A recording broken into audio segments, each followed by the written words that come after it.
ನಮಸ್ಕಾರ ಸ್ನೇಹಿತರೆ, welcome to my channel. ಸ್ನೇಹಿತರೆ, ನಾನಿವತ್ತೊಂದು ಜಮೀನ್ ಹತ್ರ ಬಂದಿದ್ದೀನಿ. ಈ ಜಮೀನ್ ಬಂದು 21 ಎಕರೆ ಇರ್ತಕ್ಕಂಥ ಒಂದು ಖಾಲಿ ಜಮೀನು.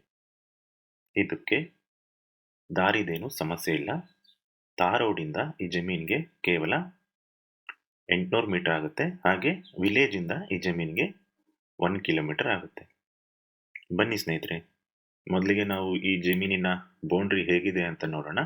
ನೀವಿಲ್ಲಿ ನೋಡ್ತಾ ಇರ್ಬೋದು, ಇದು ಪಕ್ಕದ ತೋಟ. ನೀರು ಕಾಣಿಸ್ತಾ ಇರೋದು ನಿಮಗೆ ಲೆಫ್ಟ್ ಸೈಡ್ ಅಲ್ಲಿ ಕೆಲವೊಂದು ಮರಗಳು ಕಾಣಿಸ್ತಾ ಇದೆ ನೋಡಿ. ಈ ಜಮೀನಿನ ಪಕ್ಕ ಅದು ಈ ಜಮೀನಿನ ಎಡಭಾಗದ ಬೌಂಡ್ರಿ. ಹಾಗೆ ಬೌಂಡ್ರಿನಲ್ಲಿ ಸುಮಾರು ಮರಗಳು ಬೆಳ್ಕೊಂಡಿದ್ದಾವೆ. ಅದೆಲ್ಲ ಈ ಜಮೀನಿನ ಎಡಭಾಗದ ಬೌಂಡ್ರಿಗೆ ಸೇರುತ್ತೆ.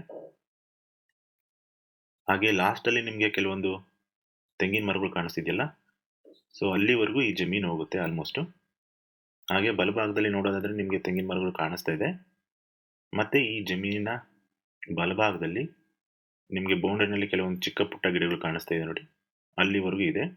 ಮತ್ತೆ ಪಕ್ಕದ ರೈತರು ತೊಗರಿ ಹಾಕೊಂಡಿದ್ದಾರೆ. ಅಲ್ಲಿವರೆಗೂ ಈ ಜಮೀನಿನ ಬಲಭಾಗದ ಬೌಂಡ್ರಿ ಹೋಗುತ್ತೆ.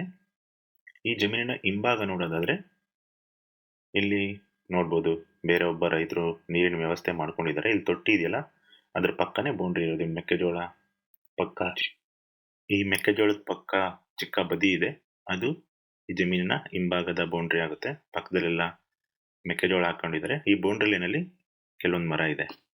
ಜಮೀನು ತುಂಬಾ ಚೆನ್ನಾಗಿದೆ.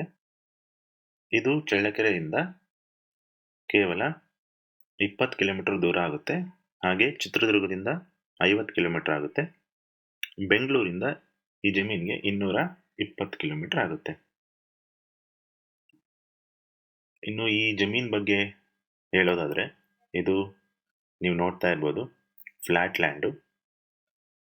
ಈ ಜಮೀನ್ಗೆ ದಾರಿದೇನು ಸಮಸ್ಯೆ ಇಲ್ಲ. ನಾನು ಅವಾಗಲೇ ಹೇಳ್ದಾಗೆ ಈ ಜಮೀನ್ಗೆ ನಕಾಶೆ ರೋಡ್ ಮುಖಾಂತರ ಬರಬೇಕು. ಈ ನಕಾಶೆ ರೋಡ್ ಬಂದು ಮಣ್ಣಿನ ರೋಡು. ಸೊ ನಕಾಶೆ ರೋಡ್ ಅಟ್ಯಾಚ್ ಆಗಿರ್ತಕ್ಕಂಥ ಜಮೀನು ಫ್ಲಾಟ್ ಮತ್ತೆ ಸ್ಕ್ವೇರ್ ಶೇಪಲ್ಲಿ ಇದೆ. ಪ್ಯೂರ್ ರೆಡ್ ಸಾಯಿಲ್ ಇದೆ. ನಿಮಗೆ ಅಷ್ಟಕ್ಕೊಂದಾಗಿ ಕಾಣಲ್ಲ, ಯಾಕಂದ್ರೆ ಈ ಜಮೀನಲ್ಲಿ ಇದು ಮಳೆಗಾಲದಲ್ಲಿ ಹಾಕಿರ್ತಕ್ಕಂಥ ಉರುಳಿ ಕಟಿಂಗ್ ಆದಾಗ ಮಣ್ಣಿನ ಕಲರ್ ಕಾಣುತ್ತೆ. ಬಟ್ ಇದು ಪ್ಯೂರ್ ರೆಡ್ ಸಾಯಿಲ್ ಇದೆ. ಈ ಉರುಳಿನ ಕುರಿ ಮತ್ತೆ ಮೇಕೆ ಮೇಯಲಿಕ್ಕೆ ಪಕ್ಕದಲ್ಲಿರ್ತಕ್ಕಂಥ ರೈತರು ಈ ಜಮೀನಿಗೆ ಉರುಳಿ ಬಿತ್ತನೆ ಮಾಡ್ಕೊಂಡಿದ್ದಾರೆ.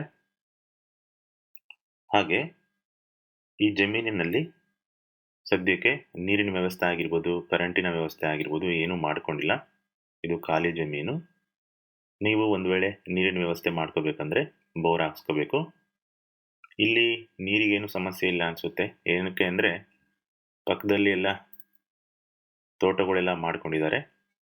ಎಡಗಡೆ ಭಾಗದಲ್ಲಿ ಮತ್ತೆ ಈ ಜಮೀನಿನ ಹಿಂಭಾಗದಲ್ಲಿ ಸುಮಾರು ನೀರಾವರಿ ತೋಟಗಳಿದ್ದಾವೆ. ಸೊ ನೀರಿಗೇನು ಸಮಸ್ಯೆ ಇಲ್ಲ. ಬೋರ್ ಹಾಕ್ಸ್ಕೊಂಡ್ರೆ ನೀರು ಬೀಳುತ್ತೆ. ನೀವು ಇಲ್ಲಿ ನೋಡ್ತಾ ಇರ್ಬೋದು, ಹಿಂಭಾಗದಲ್ಲಿ ರೈತರು ಬೋರ್ ಹಾಕ್ಸ್ಕೊಂಡಿದ್ದಾರೆ, ನೀರಿದ್ದಾವೆ. ಹಾಗೆ ಅಲ್ಲಿ ತೆಂಗಿನ ತೋಟದ ಹಿಂಭಾಗ ಎಲ್ಲ ಟೊಮೊಟೊ ಎಲ್ಲ ಹಾಕೊಂಡಿದ್ದಾರೆ. ಈ ಜಮೀನಲ್ಲಿ ಬೋರ್ ಹಾಕ್ಸ್ಕೊಂಡ್ರೆ ನೀರು ಬೀಳುತ್ತೆ. ಹಾಗೆ ನೀವು ಕರೆಂಟಿನ ವ್ಯವಸ್ಥೆನೂ ಮಾಡ್ಕೋಬೇಕು. ಈ ಜಮೀನಲ್ಲಿ ಯಾವುದೇ LT ಲೈನು ಇಲ್ಲ. ಈ ಜಮೀನಿನ ಪಕ್ಕ ಒಂದು ನೀರಾವರಿ ತೋಟ ಇರೋದ್ರಿಂದ ಅಲ್ಲಿ LT ಲೈನ್ ಇದೆ. 1-2 ಕಂಬ ನೀವು ಹಾಕೋಬೇಕಾಗುತ್ತೆ. ನೋಡ್ರಿ, ಅಲ್ಲಿ LT ಲೈನ್ ಇದಾವೆ. 2 ಕಂಬ ಹಾಕೊಂಡ್ರೆ ಈ ಜಮೀನಿಗೆ ಬರುತ್ತೆ. ಸೊ ಅವಾಗ ನಿಮಗೆ ಸ್ವಂತಕ್ಕೆ ಒಂದು ಟ್ರಾನ್ಸ್ಫಾರ್ಮರು ಮಾಡ್ಕೋಬೇಕು. ನೀವು ಬೋರ್ ಹಾಕ್ಸ್ಕೊಂಡ್ರೆ ಕರೆಂಟಿನ ವ್ಯವಸ್ಥೆ, TC ಮತ್ತೆ ನೀರಿನ ವ್ಯವಸ್ಥೆ ಮಾಡ್ಕೋಬೇಕಾಗುತ್ತೆ. LT ಲೈನು ಹತ್ರ ಇದೆ.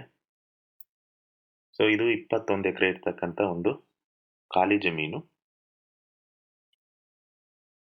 ಇದು ಜನರಲ್ ಪ್ರಾಪರ್ಟಿ.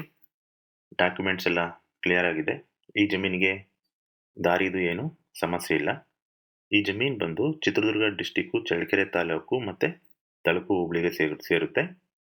ಈ ಜಮೀನು ಚಳ್ಳಕೆರೆ ಟು ಕಲ್ಯಾಣದುರ್ಗ ಮಾರ್ಗಕ್ಕೆ ಹೊಂದ್ಕೊಂಡಿರ್ತಕ್ಕಂಥ ಒಂದು ಜಮೀನು. ಈ ಜಮೀನಿನ ಮಾಲೀಕರು ತಮ್ಮ ಒಂದು ವೈಯಕ್ತಿಕ ಸಮಸ್ಯೆಗಳಿಂದ ಈ ಜಮೀನನ್ನ ಮಾರಾಟಕ್ಕೆ ಇಟ್ಟಿದ್ದಾರೆ. ಈ ಜಮೀನಿನ ಪ್ರೈಸ್ ಬಂದು 13 ರಿಂದ 14 ಲಕ್ಷ ಒಂದು ಎಕರೆಗೆ ಹೇಳ್ತಿದ್ದಾರೆ. ಕೂತ್ಕೊಂಡು ಮಾತಾಡಿದ್ರೆ ಸ್ವಲ್ಪ ನೆಗೋಷಿಯಬಲ್ ಆಗುತ್ತೆ ಅಂತ ಹೇಳಿದ್ದಾರೆ. ಸೊ ನಿಮ್ಗೆ ಯಾರಿಗಾದ್ರೂ ಇಂಟ್ರೆಸ್ಟ್ ಇದ್ರೆ ನನಗೆ ನೀವು ಕಾಲ್ ಮಾಡ್ಬೋದು. ಹಾಗೆ ನಿಮ್ಮ ಫ್ರೆಂಡ್ಸು ಅಥವಾ ನಿಮ್ಮ ಬಂಧು ಬಳಗದಲ್ಲಿ ಯಾರಾದರೂ ಜಮೀನನ್ನ ಮಾರಬೇಕು ಅಥವಾ ಜಮೀನನ್ನು ತಗೋಬೇಕು ಅಂತ ಯಾರಾದರೂ ಪ್ಲ್ಯಾನಲ್ಲಿದ್ದರೆ ನನಗೆ ನೀವು ಕಾಂಟ್ಯಾಕ್ಟ್ ಮಾಡಿ. ಇದು ಇವತ್ತಿನ ವಿಡಿಯೋ ಫ್ರೆಂಡ್ಸ್. ಮತ್ತೊಂದು ವಿಡಿಯೋ ಜೊತೆಗೆ ಸಿಗೋಣ. ಅಲ್ಲಿವರೆಗೂ ಟೇಕ್ ಕೇರ್.